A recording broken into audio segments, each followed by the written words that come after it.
Welcome to one nation Telugu news. ముందుగా headlines చూద్దాం. బుద్ధుని బోధనల ద్వారా చాలా స్ఫూర్తి పొందిన అన్న రేవంత్ రెడ్డి బుద్ధ పౌర్ణమి సందర్భంగా సికింద్రాబాద్ లోని మహాబుద్ధ విహార్ను సందర్శించి ఆధ్యాత్మిక కార్యక్రమంలో పాల్గొన్న సీఎం.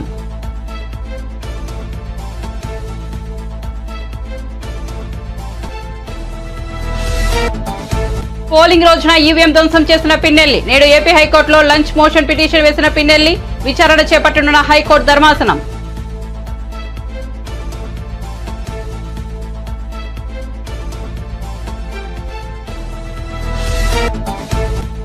పిన్నెల్లిపై తప్పుడు వీడియో రిలీజ్ చేసిన లోకేష్ పై విచారణ జరపాలన్న మంత్రి అంబటి రాంబాబు. ఈ వీడియోతో సంబంధం లేదని ఈసీ ప్రకటించిందన్న అంబటి పోలీసులు అధికారులు తెలుగుదేశంతో కుమ్మక్కయ్యారని వ్యాఖ్యలు.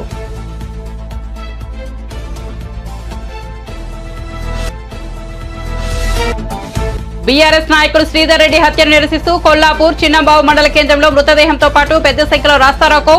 అంతిమయాత్రలో బీఆర్ఎస్ వర్కింగ్ ప్రెసిడెంట్ కేటీఆర్.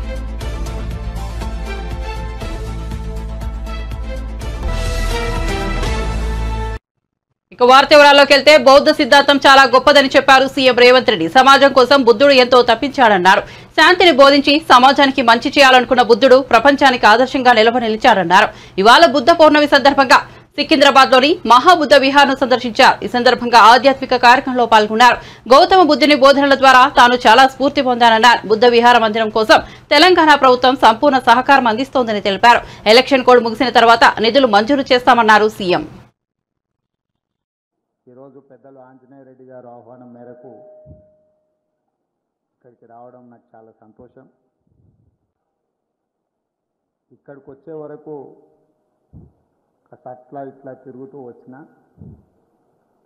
ఇక్కడికి వచ్చిన తర్వాత ఒక గొప్ప క్షేత్రాన్ని సందర్శించినము అని చెప్పి ఒక అనుభూతి కలిగే విధంగా దీన్ని నిర్మించడమే కాకుండా నిర్వహించుతున్న మీకు అందరికీ మనస్ఫూర్తిగా అభినందనలు తెలియజేస్తున్నా.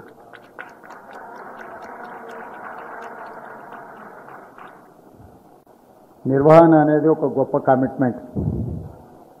నిర్మించడం అనేది ఎవరైనా చేయడానికి అవకాశం ఉంటుంది. 10 రూపాయలు ఖర్చు పెడితే కన్స్ట్రక్షన్ అనేది it is not that big deal. But maintain చేయడము, వీటిని నిర్వహించడం అనేది చాలా గొప్ప విషయము. ఇక్కడికి వచ్చి ఈ వాతావరణము ఇవన్నీ చూసిన తర్వాత తన గొప్ప అనుభూతి. ఒక వ్యక్తి అన్నీ ఉండి, రాజ్యం ఉండి, అధికారం ఉండి, వీటన్నిటిని కాదని 29 సంవత్సరాల వయసులోనే శాంతిని సాధించాలి, శాంతిని బోధించాలి, సమాజానికి మేలు జరగాలన్న గొప్ప ఆలోచనతో గౌతమ బుద్ధుడు కలిగిన జ్ఞానోదయంతో గయా బిహార్లో మొదలుపెట్టిన ఈ కార్యక్రమం దాదాపుగా 2,500 సంవత్సరాలైన ఈ ఒక గొప్ప సిద్ధాంతంగా ప్రపంచానికే ఆదర్శంగా నిలబడ్డదంటే అతని ఆలోచన ధోరణి, అతను తీసుకున్న నిర్ణయాలు చాలా గొప్పగా ఉండడం వల్ల ఈరోజు మనమందరం, మీరందరూ ఒక శాంతి సందేశాన్ని గౌతమ బుద్ధుడి ద్వారా అన్ని మతాలను కలిపితే బౌద్ధ మతం అనే విధంగా ఈరోజు మనందరం భావిస్తున్నాము. ప్రధానంగా గౌతమ బుద్ధుడు బోధించిన బోధనలో నాకు ఇష్టమైన లైను, ధ్యానాన్ని ఒక పనిగా చేయడం కాదు, ప్రతి పనిని ఒక ధ్యానంగా చెయ్యాలి అని వారు ఏదైతే సూచన చేసిందో అందులో చాలా తత్వం ఉన్నది, చాలా బోధన ఉన్నది. చదివితే 2 లైన్లలాగా కనిపించవచ్చు, కానీ దాన్ని అర్థం చేసుకుంటే ప్రపంచ పరిజ్ఞానం అంతా అందులోనే ఉంది. మాచర్ల ఎమ్మెల్యే పిన్నెల్లి రామకృష్ణారెడ్డి ఈవీఎం ధ్వంసం కేసులో పరారీలో ఉండటంపై ఏపీ ఎన్నికల ప్రధానాధికారి ముఖేష్ కుమార్ మీనా స్పందించారు. పిన్నెల్లి అరెస్టుకు చర్యలు తీసుకున్నామని, అతనిని అరెస్ట్ చేసేందుకు అదనపు ఎస్పీ, డీఎస్పీలతో 8 మంది బృందాలు ఏర్పాటు చేసినట్లు వెల్లడించారు. మాచర్ల ఘటనలకు సంబంధించి ఇప్పుడు పరామర్శలు సరికాదని రాజకీయ నేతలకు విజ్ఞప్తి చేస్తున్నట్లు తెలిపారు. కాగా ఈవీఎం ధ్వంసం చేసిన దృశ్యాలతో కూడిన వీడియో ఈసీ నుంచి బయటకు వెళ్లలేదని, దర్యాప్తు సమయంలో ఎక్కడో ఎవరి చేతి నుంచో ఆ విజువల్స్ బయటకు వచ్చాయని ముఖేష్ కుమార్ మీనా స్పష్టం చేశారు. ఈవీఎం ధ్వంసం ఘటనలో పీఓ, ఏపీఓల సస్పెన్షన్ కు ఇప్పటికే ఆదేశాలు ఇచ్చామని తెలిపారు. జూన్ 4న కౌంటింగ్ జరగనున్న నేపథ్యంలో ఈ నెల 25 నుంచి స్ట్రాంగ్ రూముల పరిశీలనకు రాష్ట్రంలో పర్యటిస్తానని వెల్లడించారు. మాచర్ల ఎమ్మెల్యే పిన్నెల్లి రామకృష్ణారెడ్డి ఈవీఎం ధ్వంసం చేసిన వ్యవహారంపై మంత్రి అంబటి రాంబాబు స్పందించారు. వైరల్ అవుతున్న మాచర్ల ఎమ్మెల్యే వీడియోతో సంబంధం లేదని ఈసీ ప్రకటించిందని, దీన్ని బట్టి పోలీసులు అధికారులు తెలుగుదేశంతో ఎంతో కుమ్మక్కయ్యారో తెలుస్తుందని అంబటి రాంబాబు ట్వీట్ చేశారు. ఎమ్మెల్యే పిన్నెల్లిపై తప్పుడు వీడియోను ఎక్స్ తో రిలీజ్ చేసిన నారా లోకేష్ పై విచారణ జరపాలని డిమాండ్ చేశారు. తగిన చర్యలు తీసుకోవాలని పేర్కొన్నారు. హింసాత్మక సంఘటనలు జరిగి ఒక విధంగా చెప్పాలంటే కానీ విని ఎరుగని రీతిలో ఏ రోజు జరగనటువంటి విధంగా ఏ ఎన్నికల్లోనూ జరిగినంత హింస అక్కడ చోటు చేసుకుంది. ఆ హింస చోటు చేసుకోవడానికి గల కారణాల మీద మేము ఈసీకి అనేక రకాలుగా రిపోర్ట్ చేయడం జరిగింది. ఆ రోజున పోలింగ్ రోజున పోలీసులు అసలు రిస్క్యూకు రానటువంటి పరిస్థితిని కూడా వివరించడం జరిగింది. తర్వాత అక్కడ పోలీసు అధికారులను సస్పెండ్ చేశారు, కలెక్టర్ని మార్చారు, ఇంకా కొన్ని చోట్ల కలెక్టర్ని మార్చారు. ఏదో కొంత జరిగింది, ప్రాథమికంగా తప్పు జరిగిందనేటువంటి భావన సర్వత్రా వ్యాపించి ఉన్నటువంటి తరుణం. ఈ తరుణంలో మరి అనేక చోట్ల బూతులు క్యాప్చర్ చేసుకున్నారు, దొంగ ఓట్లు వేసుకున్నారు, ఈవీఎంలను పగలగొట్టడానికి ప్రయత్నం చేశారు, బూత్ క్యాప్చరింగ్ జరిగింది. తెలుగుదేశం వాళ్ళు కూడా భయంకరంగా చేసేటటువంటి పరిస్థితి కనిపించింది. ఇక్కడ ప్రధానంగా ఇవాళ నేను మాట్లాడాలనుకుంటున్న అంశం ఏంటంటే పిన్నెల రామకృష్ణారెడ్డి గారు మాచర్ల నియోజకవర్గంలో చాలా దారుణాలు జరిగిపోయాయి. కొన్ని చోట్లయితే అసలు పోలింగ్ స్టేషన్లోకి వైఎస్ఆర్ కాంగ్రెస్ పార్టీ ఓటర్లు వెళుతుంటే వారిని వెళ్ళకోకుండా అడ్డుకొని కొట్టి తన్ని గాయపరిచి బయటికి పంపించినటువంటి సంఘటన చూశాం. దాని మీద అనేక సందర్భాల్లో ఆ రోజున చివరికి పిన్నెల రామకృష్ణారెడ్డి గారు కూడా ఆయన రిపోర్ట్ చేయడం జరిగింది, ఫోన్లు చేయడం జరిగింది. కానీ ఎవరు పోలీసులు రిస్క్కి రాలేదు. అయితే ఇవాళ నాకు చిత్రంగా అనిపించింది అంటే ఇవాళ ఒక వీడియో రిలీజ్ అయింది. ఇది రామకృష్ణారెడ్డి గారు ఒక పోలింగ్ బూత్లో, ఏ పోలింగ్ బూత్ అయితే ఇప్పుడు నేను చెప్తున్నాను ఆ పోలింగ్ బూత్లో ఆ ఈవీఎంను పగలగొడుతున్నట్టుగా ఒక వీడియో రిలీజ్ అయింది. ఇది ఎక్కడి నుంచి రిలీజ్ అయిందో మరి అర్థం కావడం వల్ల ఇది election commission has to release. యాక్చువల్గా ఇది లోకేష్ గారు ట్విట్టర్లో పెట్టారంట. ఎట్లా చేరింది లోకేష్ గారు ట్విట్టర్కి? Is it false or right? అది ఫేక్గా, అది కంక్లూజన్ ఎవిడెన్సా కాదా ఆలోచించాలి కదా. ఇది డైరెక్ట్గా తెలుగుదేశం అధినేత కొడుకు అయినటువంటి లోకేష్ ట్విట్టర్లోకి ఎట్లా వెళ్ళింది? కలెక్టర్న రిలీజ్ చేయాలి, ఎలక్షన్ కమిషన్కి సంబంధించిన వారిని రిలీజ్ చేయాలి, ఆర్ఓన రిలీజ్ చేయాలి. రిలీజ్ చేయకోకుండా వారికి ఎలా చేరింది అంటే ఇక్కడ ఏదో కుమ్మక్కు జరుగుతూ ఉన్నది అనేటువంటి భావన చాలా స్పష్టంగా అర్థమవుతూ ఉన్నది. అంటే అధికారులు, ఎన్నికల కమిషన్ ఉన్న అధికారులు, తెలుగుదేశం పార్టీ వారు కలిసి కుట్ర చేస్తున్నారేమోననేటువంటి అనుమానం కలగటం సహజమైనటువంటి అంశం. ఒకవేళ అది నిజంగానే జరిగిన సంఘటన అనుకోండి, చట్టం తన పని తాను చేసుకుంటుంది, దానిలో ఏ విధమైన తప్పిదము లేదు. మేము అనేది ఏంటంటే ఇట్స్ ఎ ఫేక్ కూడా కావచ్చు అనేటువంటి అభిప్రాయం. అదే బూత్లో నేను మనవి చేస్తున్నా, ఎక్కడైతే ఇవాళ ఆ పాలవాయి గేట్ అనేటువంటి బూత్ ఉందో ఆ బూత్లో ఎంత దారుణంగా జరిగిందంటే అంతకుముందు మన పిన్నెల రామకృష్ణారెడ్డి గారు చాలా క్లియర్గా ఎస్టాబ్లిష్ చేశారు అక్కడ. అది కూడా నేను మీకు చూపిస్తా.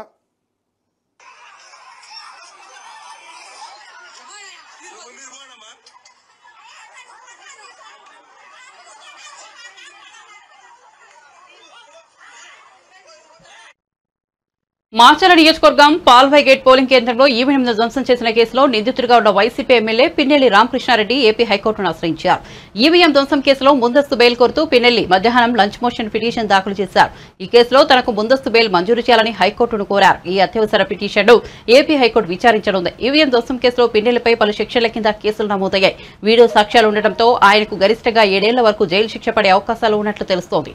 పిన్నెల్లి తన సోదరుడు వెంకటరామరెడ్డితో కలిసి ప్రస్తుతం అజ్ఞాతంలో ఉన్నారు. ఆయన కోసం 8 పోలీసు బృందాలు గాలిస్తున్నాయి. ఆయన నర్సారావుపేట కోర్టు వద్ద లొంగిపోతానని భావించగా ముందస్తు బెయిల్ కోరుతూ ఏపీ హైకోర్టును ఆశ్రయించడం ఆసక్తికరంగా మారింది.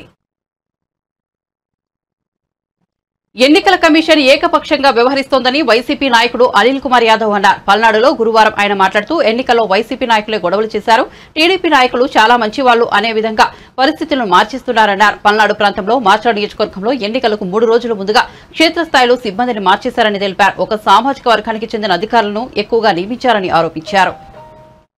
అదే రోజున 3 గంటలు లెటర్ రాశారు. తుమ్మరకోట, ఒప్పిచెర్ల, పాల్వాయి గేటు, చింతపల్లిలో ఈ విధంగా రిగ్ జరుగుతుంది, ఇక్కడ రీపోలింగ్ పెట్టమని అదే రోజున 3 గంటలకి లెటర్ రాస్తే కూడా ఏం పర్వాలేదు, పోలీసులను పెట్టుకుని మేము రిగ్ చేసుకున్న విధంగా ఆ పగిలిపోయిన ఈవీఎంల దగ్గర కూడా ఇంకో కొత్త ఈవీఎం తీసుకొచ్చి పోలింగ్ జరిపారు కానీ పోలీసులు లండన్ పెట్టి టీడీపీ వాళ్ళు చేయించారు కానీ రీపోలింగ్ చేయించాలని ఆలోచన కూడా రాదు. కనీసం తన అభ్యర్థి పోయి ఏజెంట్ గా కూర్చుంటాడు కదా, అవసరమైతే ఎమ్మెల్యే గారైనా కూర్చొని ఇది ఓటుందా లేదో చూసుకునే అవకాశం కూడా ఎమ్మెల్యేకి కానీ ఎమ్మెల్యే సోదరులు కానీ వాళ్ళ కుటుంబ సభ్యులకి ఇవ్వలేదంటే పోలీసు అంటే ఏ విధంగా, ఎందుకంటే 500 మంది 1000 మంది వాళ్ళు ఉన్నప్పుడు బీసీలు ఎస్సీలు వచ్చి ఓటు ఎలా వేస్తారు? ఏజెంట్ గా కూర్చొని కర్రలు తీసుకొని కొడతా ఉంటే ఆ కుమ్మరికోట్లో మీరు చూశారు ఏ విధంగా రాడ్డులతో కొట్టారు. ఏజెంట్ తలకాయ బాలు కొడితే భయం ఉంటుంది కదా, కనీసం ఎమ్మెల్యే పోయి నేను లోపల కూర్చుంటే ధైర్యం ఇస్తాను అని అంటే కూడా దానికి కూడా ఒప్పుకోలేదు తెలుగుదేశం పార్టీ. కనీసం అయినా రీపోలింగ్ చేయించాలనే ఆలోచన ఎలక్షన్ కమిషన్ ఎందుకు రాలేదు? ఇంతకన్నా చాలా గతంలో తీసుకుంటే చాలా తక్కువ గొడవల ప్రాంతాల్లోనే రీపోలింగ్ జరిగింది. ఇట్లాంటి పెద్ద పెద్ద ఎత్తున పోలింగ్ జరిగిన దగ్గర రీపోలింగ్ ఎందుకు పెట్టట్లేదు? సో దీన్ని బట్టి స్పష్టమేమవుతుంది, ఎలక్షన్ కమిషన్ కుమ్మక్కై ఉంది, ఇంపార్షియల్ గా వ్యవహరిస్తుంది, కుమ్మక్కైంది తెలుగుదేశం పార్టీతో. వాళ్ళకి ఎక్కడి నుంచి ఒత్తిడిలోనే మనకు తెలియదు. గతంలో మీరు తీసుకుంటే ఇంతకన్నా చిన్న గొడవలకే రీపోలింగ్ పెట్టారు కదా, ఇంత విధంగా బూతుల్లో పాల్గొట్టి ఎందుకు రీపోలింగ్ పెట్టట్లేదు? దీన్ని బట్టి అర్థం ఏంటి? తెలుగుదేశం పార్టీకి ఒత్తాసు పడుతున్నారు.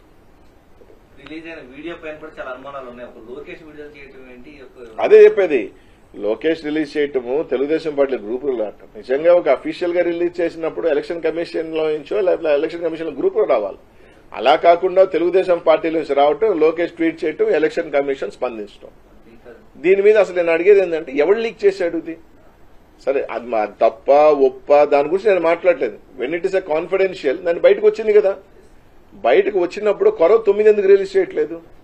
కొరవ 9 కూడా రిలీజ్ చేయాలి కదా. ఎలక్షన్ కమిషన్ ఎవరు చేశారో దాన్ని బాధ్యులు చేసి వాళ్ళ మీద యాక్షన్ కట్టాలి కదా. ఇట్స్ ఎ కాన్ఫిడెన్షియల్ రిపోర్ట్ బయటకు వచ్చినప్పుడు అవి ఎందుకు తీసుకోవట్లేదు? దాని గురించి మీరు ఎందుకు యాక్షన్ తీసుకోవట్లేదు? సంబంధించిన అధికారులు ఎవరైతే ఉన్నారో వాళ్ళ మీద కూడా చర్యలు చేపట్టాలా లేదా, ఇన్వెస్టిగేషన్ చేయాలా లేదా? ఖచ్చితంగా డిమాండ్ చేస్తాం.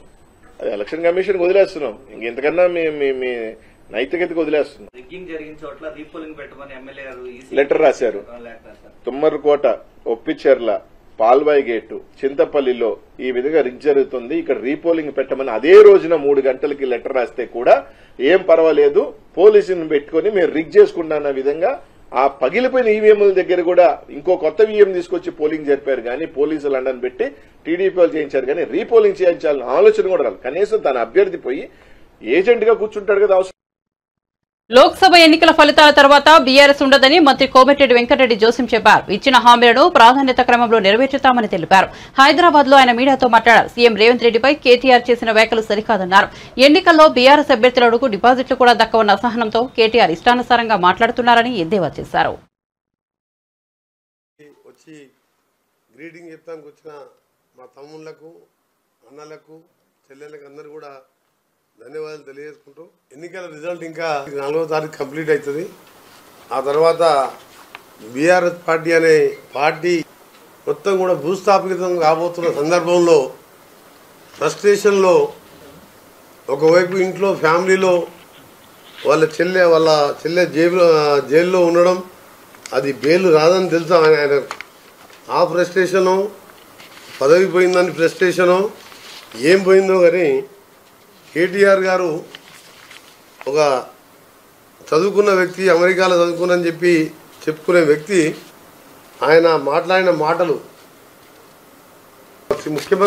గౌరవ ముఖ్యమంత్రి గారిని పట్టుకొని రేవంత్ రెడ్డి అంత సిగ్గుమాలిన పనికిమాలిన సీఎం దేశంలో ఇంకొకటి లేడంట. అంటే ఎందుకు ఉచితంగా 50 కోట్ల మంది మహిళలు ఇవాళ ఆర్టీసీలో ప్రయాణం చేసడానికి రోజు 15 కోట్ల రూపాయలకు భరించి చేయడం తప్ప 500కి గ్యాస్ సిలిండర్ ఇచ్చి సంవత్సరానికి 3 సిలిండర్ వాడినా అది ఒక 2000 రూపాయలు ఇవాళ ఉచితంగా ఇస్తున్నందుక, నెలకు 1000 రూపాయలు వచ్చే కరెంటు బిల్లుని 0 బిల్లుగా మార్చి సంవత్సరానికి 12,000 ఇవాళ పేద కుటుంబం వాళ్ళందరూ, తెల్లకాడున్న వాళ్ళందరూ కూడా ఉచితంగా 200 కరెంటు ఇస్తున్న సంగతి మీ అందరికీ తెలుసు. ఇంకా ఎన్నో కార్యక్రమాలు ఆయన ఏమంటారంటే 30,000 ఉద్యోగాలు మొత్తం మేమే సెట్ చేసినాం, దాన్ని ఆయన అనుకున్న జవాబులు మేము ఇచ్చి చెప్పుకుంటున్నాం అంటారు. మరి ఎందుకు ఇవ్వలేకపోయినావు కేటీఆర్ను? నువ్వే కదా రాష్ట్రాన్ని మొత్తం రాజ్యాన్ని నడిపించింది. మీ నాయన పామోదనం అనుకుంటే నువ్వే రాజ్యం వెళ్ళావు కదా, దేశాలు తిరుగుకుంటావు, ఏడ చూసినా టీవీలో నువ్వే అందరూ మినిస్టర్లను డమ్మీ చేసి మొత్తం రాజ్యం వెళ్ళాము. నువ్వే ఒక డిక్టేటర్ ముఖ్యమంత్రిగా 30,000 ఆర్డర్లు ఎందుకు ఇవ్వలేదు? ఇవన్నీ పిచ్చి మాటలు మాట్లాడుతున్నాడు. ఇంకా మూసీ లాంటి ప్రాజెక్టు ఎప్పుడన్నా మీ కళలో కూడా వచ్చిందా? 6 లక్షల కోట్లు 6,90,000 కోట్లు అప్పు చేసినాము. ఆ మూసీ మురికి వాటర్ మీద ఒక కేబుల్ బ్రిడ్జ్ కట్టి అంతా హైదరాబాద్ అని అభివృద్ధి అయిందని చెప్పుకున్నాను. ఆ మాత్రం జ్ఞానం లేకుండా ఏదో ఇండస్ట్రియల్ టెక్ మహీంద్రా వెళ్ళిపోతుంది. ఏం పోవు ఇలా మూసి 40,000 కోట్లతో ఇవాళ ప్రక్షాళన ఉదయం లేస్తే మా ముఖ్యమంత్రి గారు అదే మాట్లాడతారు. ఈరోజు ఆయన మేము తిడతానేమో, ముఖ్యమంత్రి గారు తిడతానేమో, ఇష్టం ఉన్నట్టు తిడుతున్న ముఖ్యమంత్రి గారు అంటాడు. నువ్వు ఒక చిన్నపిల్లదాన్ని, ఆయన కంటే వయసులో చిన్న, ఏదో మీ నాయన పేరు చెప్పుకొని నువ్వు మంత్రి అయినవు. నీలాగా ఆయన రాలే కదా. ఆయన జడ్పీటీసీ ఇండిపెండెంట్ గెలిచిండు, ఎమ్మెల్సీ ఇండిపెండెంట్ గెలిచిండు, తర్వాత వేరే పార్టీకి పోయిండు, తర్వాత కాంగ్రెస్కి వచ్చిండు, ప్రజల మధ్య పోరాటం చేసిండు, ముఖ్యమంత్రి అయ్యిండు. నువ్వు ఆయనను పట్టుకొని సిగ్గుమాలిన పనికి మాలిన సీఎం అంటే మరి నిన్నేమని చెప్పాలి? కేటీఆర్ నిన్నేమని పిలవాలి? నువ్వు ఉద్యమకారుడువా? నేను రాజీనామా చేసినప్పుడు మా కాంగ్రెస్ నాయకులు కొట్లాడినప్పుడు సోనియా గాంధీని ఒప్పించి తెలంగాణ కోసం మేము ప్రణబ్ కుమార్ కమిటీ, అప్పుడు మాజీ రాష్ట్రపతితో కమిటీ వేయించి అప్పుడు ఆయన చదువుకుంటున్నాడు స్కూల్లో, మన ఇంటర్మీడియట్. ఆయన ఇలా హైదరాబాద్కి వెళ్ళి ఇండస్ట్రీస్ పోతున్నాయని చెప్పి ఇవన్నీ మాటలు, పనికిరాని నా మాటలు. ఫ్రస్ట్రేషన్లో రేపు 4వ తారీఖు ఏ స్థానంలో కూడా డిపాజిట్ వస్తలేదు. ఒక 2-3 స్థానాల్లో డిపాజిట్ వస్తున్నాడు. మాకున్న ఎగ్జిట్ ఫలితాలు కానీ మీకు తెలిసినే తెలుసు, అందరికీ తెలుసు. అందరు అదే చెప్తున్నారు. కాంగ్రెస్ 9 నుంచి 13, 12, 11 మీళ్ళ పార్టీకి 3, 4, 5 వస్తాయి. మాకు మెజార్టీ వస్తాయి.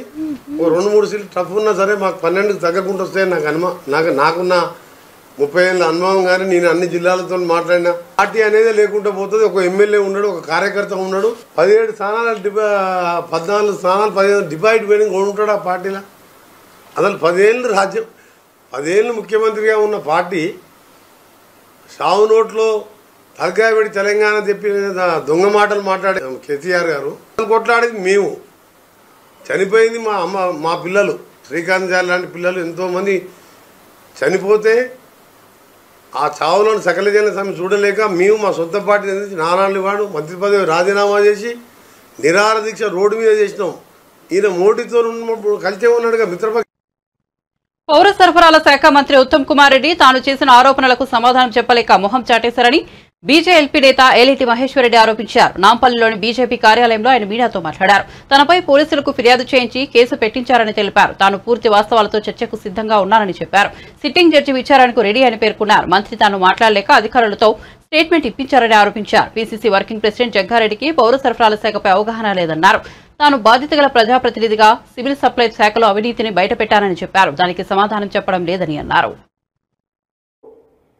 ఆ రకంగా కమిటీ వేసినా నేను ఇది నిరూపిస్తాను, లేని పక్షంలో ఏ శిక్షకైనా నేను సిద్ధం. కేవలం మీరు మాట్లాడలేక ఇంకా అధికారులతో మాట్లాడించే ప్రయత్నం చేస్తూ ఉన్నాం. పాపం అధికారులకు మీ ఒత్తిడి తట్టుకోలేక ఆయన ఏదో ఒక స్టేట్మెంట్ ఇవ్వాలి కాబట్టి స్టేట్మెంట్ ఇవ్వడం వలన సమస్య పరిష్కారం కాదు. సమస్య పరిష్కారం కావాలంటే నేను ఇచ్చినటువంటి ఆధార్తో సహా చేసినటువంటి ఆరోపణలు మీరు ఏ రకంగా రెక్టిఫై చేస్తారు, ఏ రకంగా సివిల్ సప్లైస్లో ఉన్నటువంటి అవినీతిని, సివిల్ సప్లైస్లో ఉన్నటువంటి అవకతవకల్ని ఏ రకంగా మీరు సరిదిద్దుతారో చేయాల్సినటువంటి బాధ్యతాయుతమైనటువంటి పదవిలో ఉన్నటువంటి ఉత్తమ్ కుమార్ రెడ్డి గారు ఈరోజు దిగజారి పోలీస్ కంప్లైంట్లు పెట్టి ఇప్పుడే జగ్గారెడ్డి గారితో కూడా ఒక స్టేట్మెంట్ ఇప్పించారు. జగ్గారెడ్డి గారి స్టేట్మెంట్ నేను చూశాను. నన్ను ఉత్తమ్ కుమార్ రెడ్డి గారు ఫోన్ చేసి బతిమలాడి నాతో ఒక ప్రెస్ మీట్ పెట్టమంటే నేను ప్రెస్ మీట్ పెడుతున్నానని చెప్పారు. పాపం జగ్గారెడ్డి గారికి సివిల్ సప్లైస్ మ్యాటర్లో జరుగుతున్నటువంటి అంశం మీద వారికి ఏం అవగాహన ఉంది?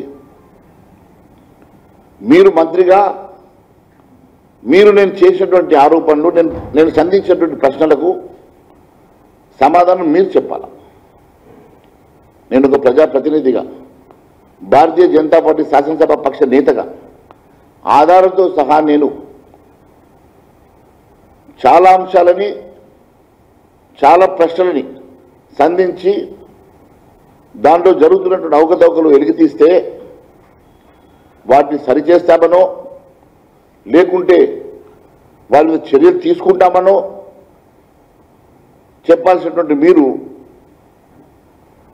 భుజాలు తడుముకుంటూ మీరే అవినీతి చేసినట్టుగా ముఖం చాటేస్తూ మీరు చేసినటువంటి పోలీస్ కంప్లైంట్ల ద్వారానో లేక అధికారులతో స్టేట్మెంట్ ఇవ్వడం వలన సమస్య పరిష్కారం కాదు అని నేను తెలియజేస్తా ఉన్నాను.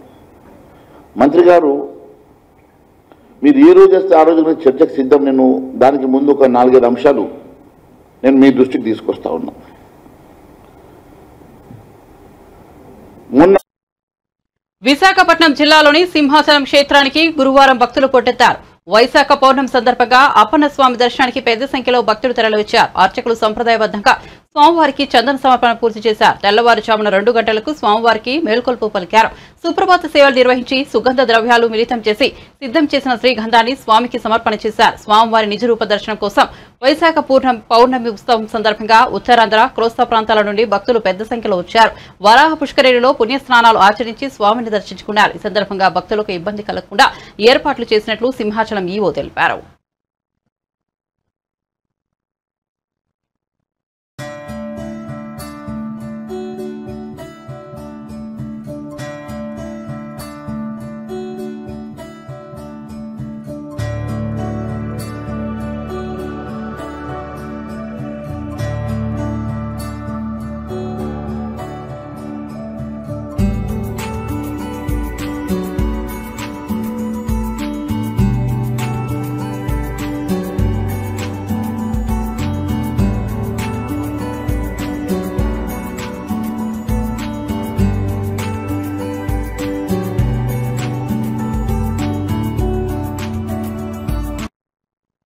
విశాఖపట్నంలో జగన్, కేఏ పాల్ ఇద్దరు ప్రమాణ స్వీకారం చేస్తానని చెబుతున్నారని, అది పిచ్చాసుపత్రిలో చేస్తారో మరి ఎక్కడైనా చేస్తారో వారి ఇష్టమని, అది కూడా మాక్ ప్రమాణ స్వీకారం అని నర్సాపురం ఎంపీ రఘురామకృష్ణరాజు అన్నారు.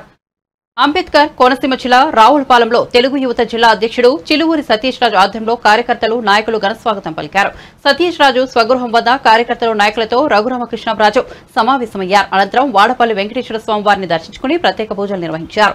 ఆత్రేయపురంలో మండల తెలుగుదేశం పార్టీ అధ్యక్షుడు ముదునూరు వెంకటరాజు నివాసం వద్ద ఏర్పాటు చేసిన విలేకరుల సమావేశంలో రఘురామకృష్ణరాజు మాట్లాడుతూ త్వరలోనే రాష్ట్ర ముఖ్యమంత్రిగా అమరావతిలో చంద్రబాబు నాయుడు ప్రమాణ స్వీకారం చేస్తారన్నారు.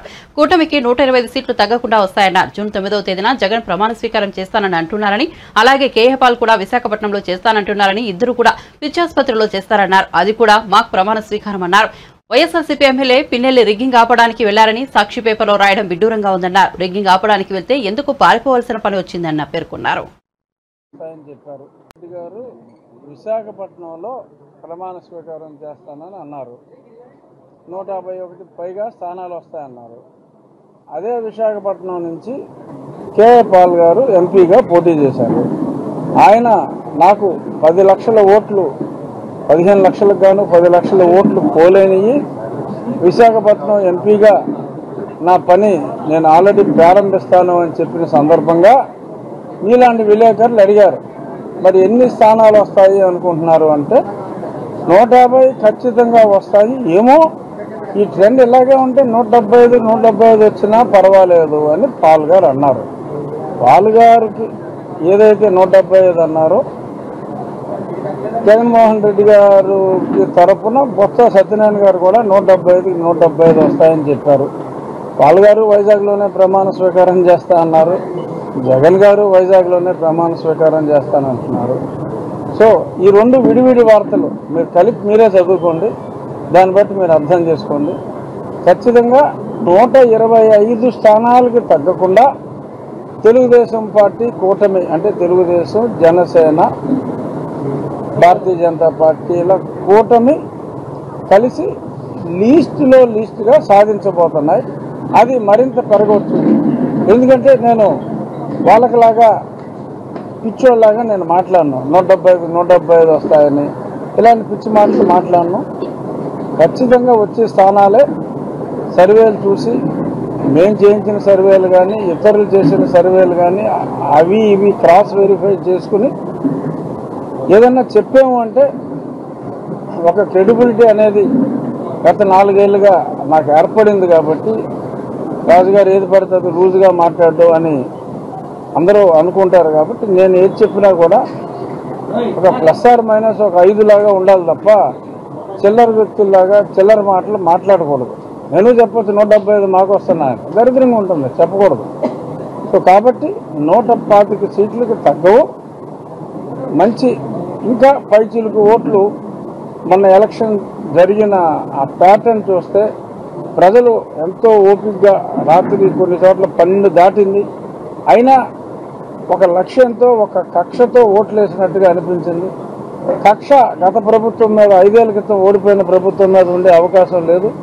ప్రస్తుతం ఉన్న పాలకుల మీదే ఆ కక్ష అనేది ఉంటుంది. కాబట్టి 125 పైన ఎన్ని స్థానాలు వచ్చినా రావచ్చు, కానీ ఖచ్చితంగా గెలిచే స్థానాలు అయితే 125 అని చెప్పి నేను మనస్ఫూర్తిగా విశ్వసిస్తున్నాను. రేపు 4వ తారీఖు 12-1 గంటకల్లా మనకి ట్రెండ్ అర్థమైపోతుంది. పాల్ గారు కానీ జగన్ గారు కానీ మరి విశాఖపట్నంలో మెంటల్ హాస్పిటల్లో చేసుకుంటారా, ఇంకెక్కడైనా ప్రమాణ స్వీకారం చేస్తారో వాళ్ళ ఇష్టం. ఎందుకంటే వాళ్ళు చేసేది మాక్ ప్రమాణ స్వీకారం. కాబట్టి మేము చంద్రబాబు నాయుడు గారు అమరావతిలోనే ప్రమాణ స్వీకారం చేస్తారు. అది 9 లేకపోతే ఒక రోజు ముందో ఒక రోజు తర్వాత అనేది ఆయన నక్షత్రం బట్టి ఆయన జ్యోతిష్యులు ఆర్ సిద్ధాంతులు చెప్పిన దాన్ని బట్టి ఆధారపడి ఉంటుంది. ఖచ్చితంగా చంద్రబాబు నాయుడు గారు, పవన్ కళ్యాణ్ గారు, భారతీయ జనతా పార్టీ నాయకత్వంలోనే రాష్ట్ర ప్రభుత్వం ఏర్పడుతుందని చెప్పడంలో ఎటువంటి సందేహం లేదు. అసలు జగన్మోహన్ రెడ్డి గారు వస్తారా, 1వ తారీఖు రారా? హత్య రాజకీయాలు తెలంగాణకు మంచిది కాదని బీఆర్ఎస్ వర్కింగ్ ప్రెసిడెంట్ కేటీఆర్ పేర్కొన్నారు. 4 నెలల కాలంలోనే 2 హత్యలకు కారణమైన మంత్రి జూపల్లి కృష్ణారావును మంత్రివర్గం నుంచి సస్పెండ్ చేయాలని సీఎం రేవంత్ రెడ్డిని కేటీఆర్ డిమాండ్ చేశారు. చిన్నంబావు మండలం లక్ష్మీపల్లిలో బొడ్డు శ్రీధర్ రెడ్డి అంతిమయాత్రలో పాల్గొన్న సందర్భంగా కేటీఆర్ మీడియాతో మాట్లాడారు. శ్రీధర్ రెడ్డి హత్యకు జూపల్లి కృష్ణారావే బాధ్యత వహించాలని పేర్కొన్నారు.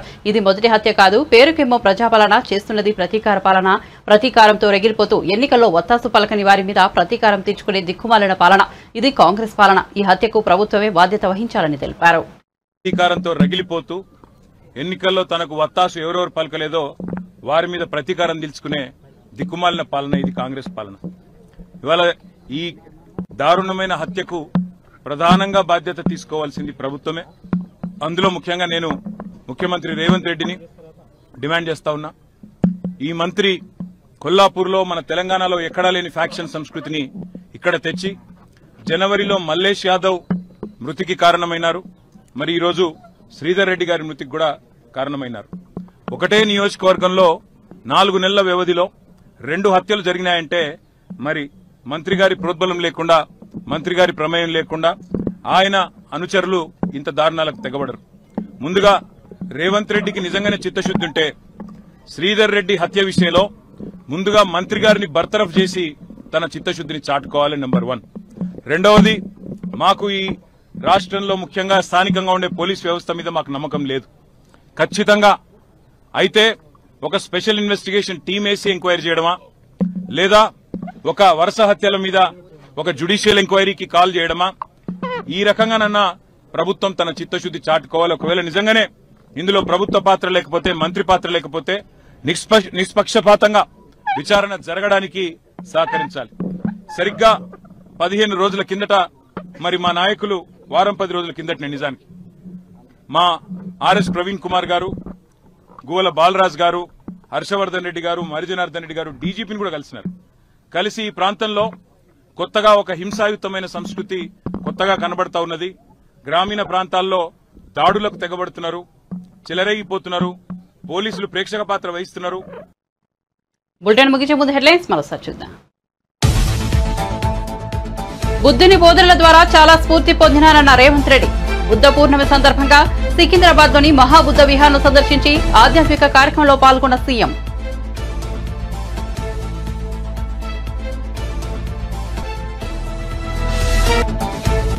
పోలింగ్ రోజున ఈవీఎం ధ్వంసం చేసిన పిన్నెల్లి నేడు ఏపీ హైకోర్టులో లంచ్ మోషన్ పిటిషన్ చేసిన పిన్నెల్లి విచారణ చేపట్టనున్న హైకోర్టు ధర్మాసనం.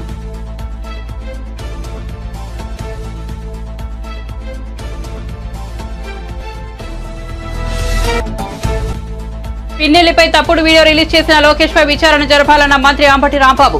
ఈ వీడియోతో సంబంధం లేదని ఈసీ ప్రకటించిందన్న అంబటి, పోలీసులు అధికారులు తెలుగుదేశంతో కుమ్మక్కయ్యారని వ్యాఖ్యలు.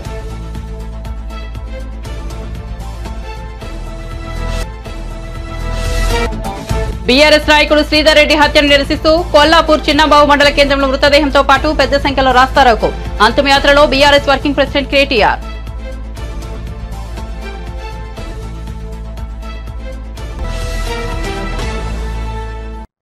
మరిన్ని అప్డేట్స్ కోసం చూస్తూనే ఉండండి వన్ నేషన్ తెలుగు న్యూస్.